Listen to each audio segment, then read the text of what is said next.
नमस्कार। आइए आज हम इस वीडियो के माध्यम से लर्निंग आउटकम पर आधारित लर्निंग एप सामग्री ब्रिज कोर्स कक्षा 8 विषय विज्ञान सत्र 2022-23 इसके अंतर्गत हम देखेंगे अध्याय 14 जिसमें दिया है विद्युत धारा और उसके प्रभाव। तो आइए हम इस अध्याय के अंतर्गत दी गई सभी अभ्यास वर्कशीट एवं प्रोजेक्ट कार्यों को हम किस प्रकार से पूर्ण कर सकते हैं, आइए आज हम जानेंगे। तो देखिए, यदि आप इसी प्रकार से इसके आगे के सभी वीडियो देखना चाहते हैं तो आप हमारे इस चैनल से जुड़े रहिए और इस चैनल को सब्सक्राइब अवश्य कर लें, बेल आइकन को प्रेस जरूर कर लें ताकि आने वाले सभी महत्वपूर्ण वीडियो आप तक पहुंचते रहेंगे। तो आइए देखते हैं अध्याय 14 विद्युत धारा और उसके प्रभाव। देखिए, हम सबसे पहले इस अध्याय के अंतर्गत दी गई जो अवधारणा का परिचय है हम उसका अध्ययन कर लेंगे, विस्तार से उसका हम गहन अध्ययन कर लेंगे। इसी से हम वर्कशीट में दिए गए सभी प्रश्नों के आंसर आसानी से पूर्ण कर सकते हैं। जैसे कि यहाँ दिया है विद्युत अवयव क्या है, तो देखिए विद्युत सेल, विद्युत bulb, switch, battery, ammeter, voltameter, संयोजी तार का उपयोग विद्युत परिपथ को पूर्ण करने में है, उन्हें विद्युत अवयव कहते हैं। इसके बाद है विद्युत परिपथ क्या है, इसकी परिभाषा दी गई है। विद्युत अवयवों का परस्पर संयोजन विद्युत परिपथ कहलाता है। या विद्युत धारा के सतत एवं बंद पथ को विद्युत परिपथ कहते हैं। इसके बाद है विद्युत सेल का प्रतीकात्मक प्रदर्शन, इसके बारे में यहाँ दिया गया है। देखिए, विद्युत सेल इसका अवयव प्रतीक दिया है, विद्युत बल्ब का प्रतीक दिया है, स्विच ऑन की स्थिति यहाँ दी गई है। इस प्रकार से यहाँ पर एक सारणी दी गई है, इसका आप अध्ययन कर लेंगे। इसके बाद है विद्युत बंद परिपथ इसमें दिया है। देखिए, किसी विद्युत परिपथ में विद्युत धारा प्रवाहित होती है, जो परिपथ पूर्ण होता है बंद परिपथ कहलाता है। इसमें कुंजी बंद स्थिति में दिखाई देती है। स्विच ऑन की स्थिति में प्लस टर्मिनल माइनस टर्मिनल से जुड़कर परिपथ पूर्ण करता है, तब विद्युत धारा प्रवाहित होती है। तो इस प्रकार से आप इसका भी अध्ययन कर लेंगे। Page number 123। अब है पेज नंबर 124। इसमें यहाँ दिया है विद्युत खुला परिपथ, इसके बारे में आप विस्तार से समझ लेंगे। देखिए, इस प्रकार से विद्युत धारा का तापीय प्रभाव दिया गया है। एलईडी प्रकाश उत्सर्जक डायोड दिया है, आईएसआई दिया है, भारतीय मानक ब्यूरो फ्यूज के बारे में दिया गया है। इसके बाद है पेज नंबर 125। देखिए, लघु पथन शॉर्ट सर्किट के बारे में दिया है, इसका भी आप अध्ययन कर लेंगे। विद्युत धारा का चुंबकीय प्रभाव क्या है, इसके बारे में दिया गया है। देखिए, इस प्रकार से परिभाषा दी गई है, इसका भी आप अध्ययन कर लेंगे। विद्युत चुंबक क्या है, इसे आप अच्छे से पढ़ लेंगे।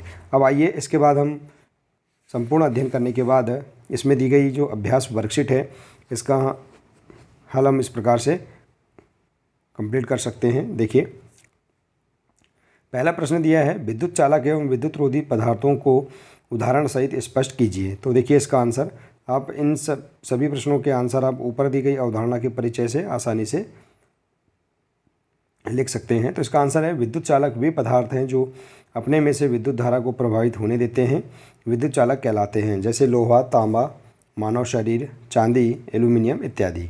और विद्युत रोधी वे पदार्थ हैं जो अपने में से विद्युत धारा को प्रभावित नहीं होने देते, विद्युत रोधी कहलाते हैं, जैसे लकड़ी, रबर, प्लास्टिक, कांच, कागज इत्यादि।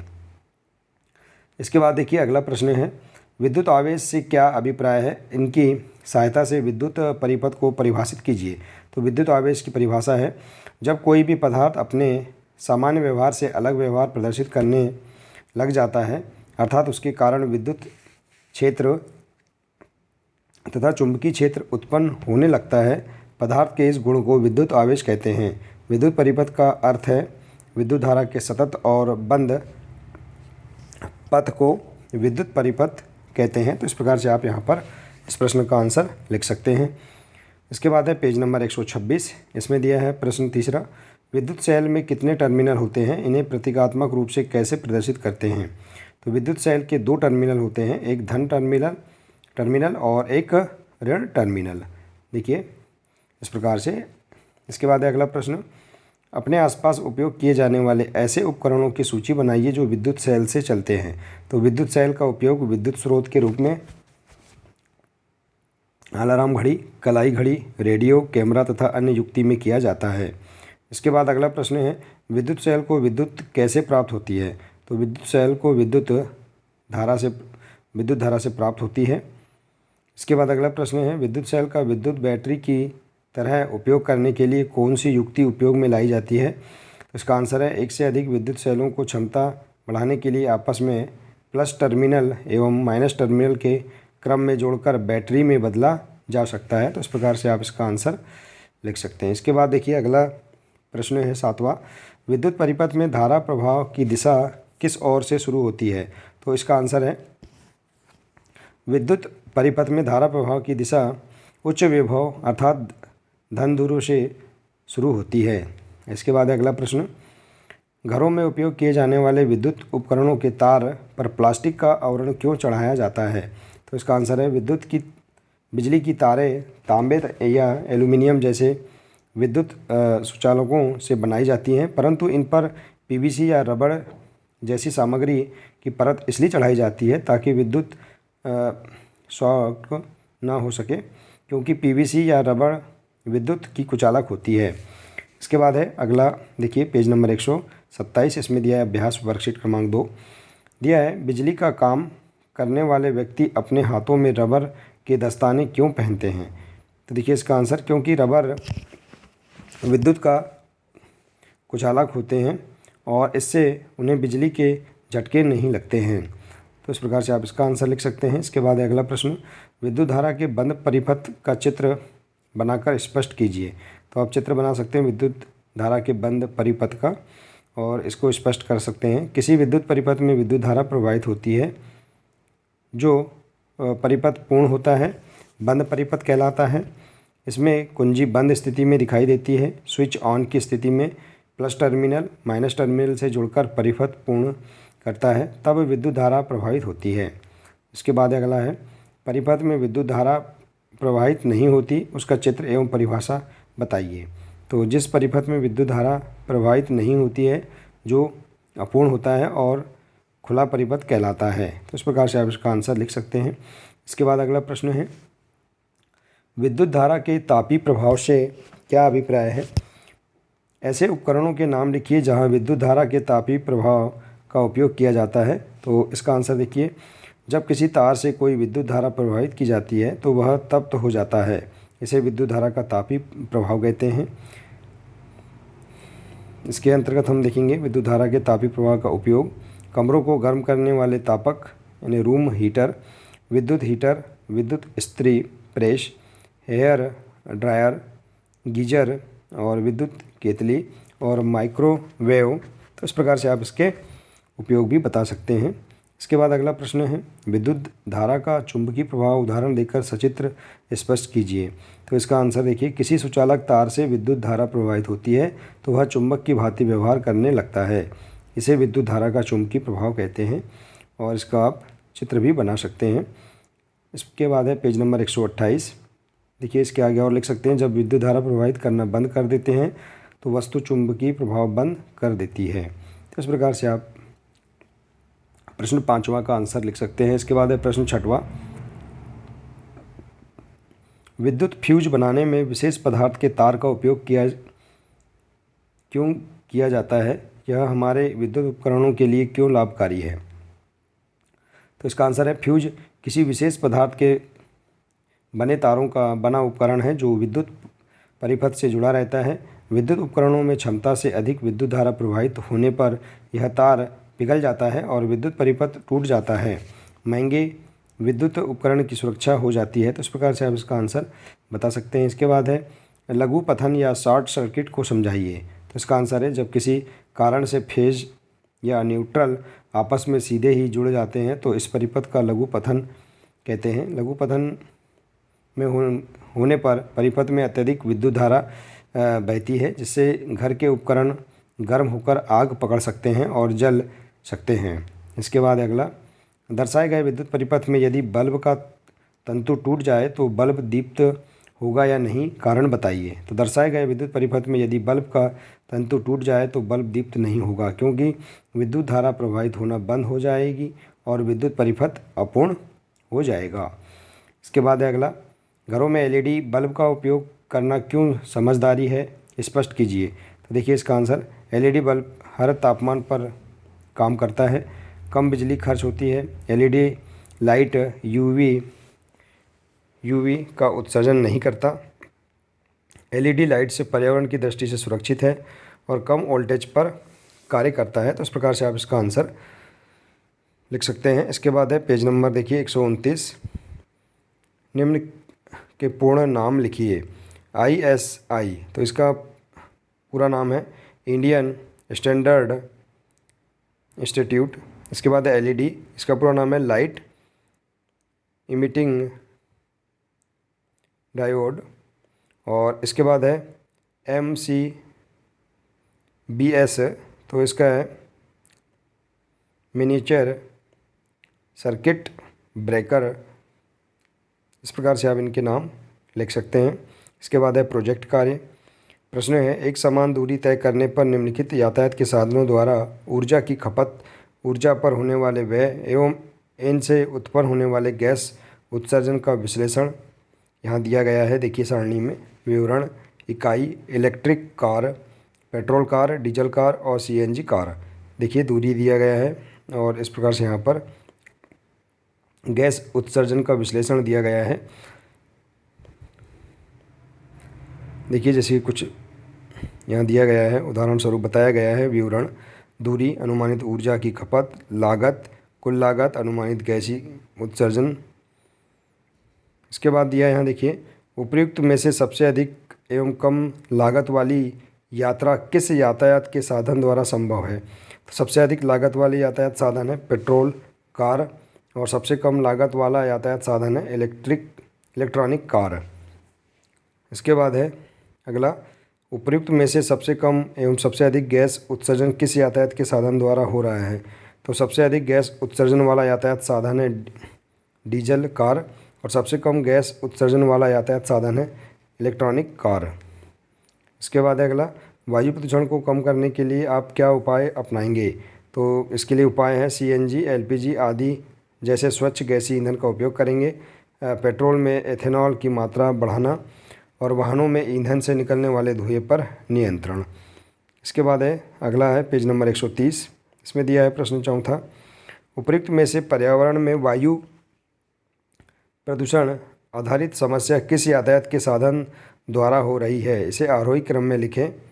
तो electronic car, CNG car, petrol car और डीजल कार। तो देखिए आरोही क्रम में हम इस प्रकार से इसे लिख सकते हैं।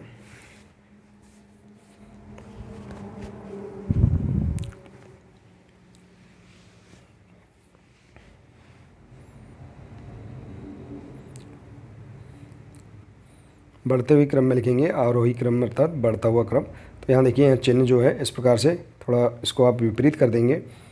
यहाँ मिसप्रिंट हो चुका है, इलेक्ट्रॉनिक कार, इससे फिर CNG कार, फिर पेट्रोल कार और सबसे अधिक है डीजल कार। इसके बाद है उपयुक्त में से कौन सा यातायात का साधन पर्यावरण हितैषी है। तो इलेक्ट्रॉनिक कार। इसके बाद है, क्या जनसंख्या वृद्धि भी वायु प्रदूषण का कारण है, अपना विचार व्यक्त कीजिए।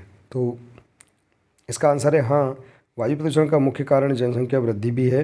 बढ़ती हुई जनसंख्या की ज़रूरतें पूरी करने के लिए अधिक संसाधनों की भी ज़रूरत पड़ती है, जिनके कारण भी वायु प्रदूषण बढ़ रहा है।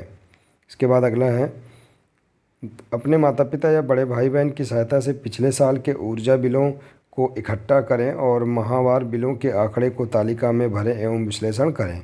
देखिए विद्युत बिल माह, विद्युत की खपत यूनिट में और विद्युत बिल राशि रुपये में। तो इस प्रकार से आप प्रत्येक माह की विद्युत की खपत यूनिट में और उसकी राशि इस प्रकार से बिल के आधार पर आप लिख सकते हैं। आप अपने घरों में जो बिल प्रत्येक माह का आया है 1 वर्ष का, उसे आप यहाँ पर इस प्रकार से इकट्ठा करके इस प्रकार से लिख सकते हैं। इसके बाद है अगला पेज नंबर है 131। इसमें दिया है किस माह में ऊर्जा, इस सारणी के आधार पर हमें प्रश्नों के आंसर पूर्ण करना है। किस माह में ऊर्जा बिल भार ज़्यादा व्यय वाले हैं तथा किस महीने में ऊर्जा बिल का जो भार है कम व्यय वाले हैं। तो मई और जून में ऊर्जा बिल का भार ज़्यादा व्यय वाले हैं। देखिए आप यहाँ देख सकते हैं इस सारणी के आधार पर मई और जून में ऊर्जा जो है अधिक खपत हुई है 50-55। और देखिए इसी प्रकार से मार्च माह में ऊर्जा बिल भार कम व्यय वाले हैं, तो इस प्रकार से आप यहाँ पर इसका आंसर बता सकते हैं। इसके बाद देखिए अगला है प्रश्न दूसरा, यह पता लगाने की कोशिश करें कि जिन महीनों में ऊर्जा बिल अधिक आया है उसका क्या कारण रहे हैं। तो देखिए इसका आंसर, मई जून माह में अधिक गर्मी के कारण इलेक्ट्रॉनिक उपकरण जैसे फैन, कूलर, एसी का उपयोग अधिक होने के कारण बिजली बिल अधिक आया है। तो इस प्रकार से आप इसका आंसर लिख सकते हैं। इसके बाद है अगला प्रश्न, विभिन्न तरीकों से पता लगाएं अपने ऊर्जा बिल भर की लागत को आप कैसे कम कर सकते हैं। तो इसका आंसर है, इलेक्ट्रॉनिक उपकरण का कम से कम उपयोग करके अर्थात बिजली की खपत को कम करके हम अपने ऊर्जा बिल के भार की लागत को कम कर सकते हैं। यहाँ देखिए भार लिखा हुआ है, ऊर्जा बिल भार की लागत को कैसे कम कर सकते हैं, तो इस प्रकार से आप इसका आंसर लिख सकते हैं। इसके बाद अगला प्रश्न है, विद्युत ऊर्जा प्राप्त करने के लिए अन्य स्रोतों के नाम लिखिए। तो तापी, जल, बिजली और नाभिकीय ऊर्जा विद्युत उत्पादन के मुख्य स्रोत हैं। इसके बाद है अगला, ऊर्जा खपत कम करने के लिए आप सामान्य बल्ब का प्रयोग करेंगे या एलईडी बल्ब का, अपना विचार व्यक्त कीजिए। तो ऊर्जा खपत कम करने के लिए हम एलईडी बल्ब का प्रयोग करेंगे, क्योंकि एलईडी बल्ब के प्रयोग से बिजली की खपत कम होती है। अगला है, ऊर्जा बचत के उपायों को दर्शाते हुए पोस्टर तैयार कीजिए। तो आप यहाँ पोस्टर ऊर्जा बचत के उपायों को बचाते हुए पोस्टर तैयार करके आप यहाँ चिपका सकते हैं। अगला है पेज नंबर 132, क्या आप जागरूक हैं? जवाब हाँ या ना में दीजिए। क्या आप किसी खाली जगह या अपने घर में, स्कूल में इस्तेमाल होने पर चलते विद्युत उपकरणों को बंद करते हैं? हाँ। क्या आप कम दूरी की यात्रा करने के लिए साइकिल या पैदल यात्रा का विकल्प इस्तेमाल करते हैं? हाँ। क्या आप नए बिजली के उपकरण खरीदने से पहले उसका ऊर्जा दक्षता का लेवल चेक करते हैं? हाँ। इसके बाद है, क्या आपके घरों में दिन के समय ट्यूबलाइट या बल्ब की रोशनी की जगह दिन के उजाले या सूर्य का प्रकाश का इस्तेमाल किया जाता है? तो हाँ। इसके बाद है अगला, क्या आपके घर में गैस बर्नर पर बर्तन के ऊपर ढक्कन रखकर ढाल के भोजन पकाया जाता है? तो हाँ। आपके घर सौर पैनल या सौर कुकर का उपयोग किया जाता है? तो हाँ। आप भोजन को पकाने से पूर्व आवश्यक सभी सामग्रियों को पहले से इकट्ठा करके रखते हैं? हाँ। क्या आप भोजन को ठंडा होने के उपरांत फ्रिज में रखते हैं? हाँ। क्या आप अपने फ्रिज को बहुत ज़्यादा ठंडे मोड से सेट करके रखते हैं? नहीं। क्या आपके घर पानी गर्म करने के लिए इमर्सन रॉड का इस्तेमाल होता है? नहीं। क्या आपके घर में भोजन पकाने हेतु विद्युत हीटर का उपयोग किया जाता है? नहीं। क्या आप हर वर्ष अपने जन्मदिन पर एक पेड़ लगाते हैं? हाँ। क्या आप अपने मित्रों को पेड़ लगाने हेतु प्रेरित करते हैं? तो हाँ। तो इस प्रकार से आप अपनी समझ के आधार पर यहाँ प्रश्नों के आंसर हाँ और ना में दे सकते हैं। देखिए इसके बाद है,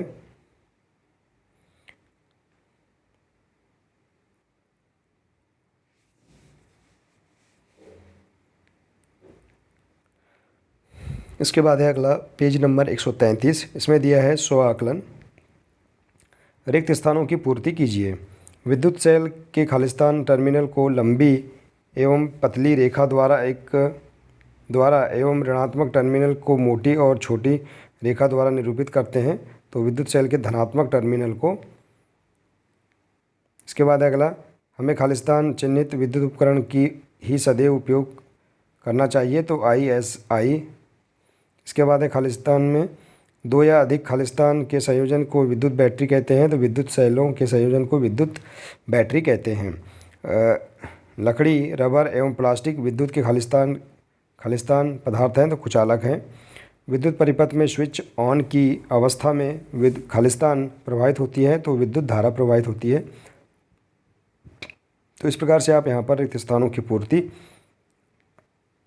कर सकते हैं। इसके बाद है सही गलत दिया है, विद्युत धारा का प्रभाव धनात्मक टर्मिनल से ऋणात्मक टर्मिनल की ओर होता है। तो यह कथन सत्य है। स्विच ऑन की स्थिति में अधिक समय तक सेलों को रखने पर सेल अतिशीघ्र दुर्बल हो सकते हैं। सत्य। यदि किसी बल्ब का तंतु टूट जाए तो वह भी विद्युत बल्ब दीप्त होता है, असत्य।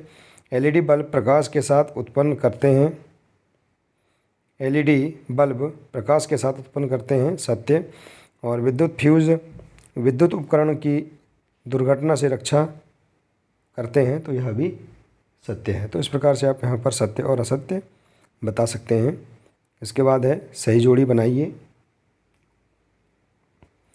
विद्युत अवयव में आएगा विद्युत परिपथ, विद्युत घंटी, विद्युत चुंबकीय प्रभाव, विद्युत सुचालक, अशुद्ध जल, मानव शरीर, धातुएं, ग्रेफाइट।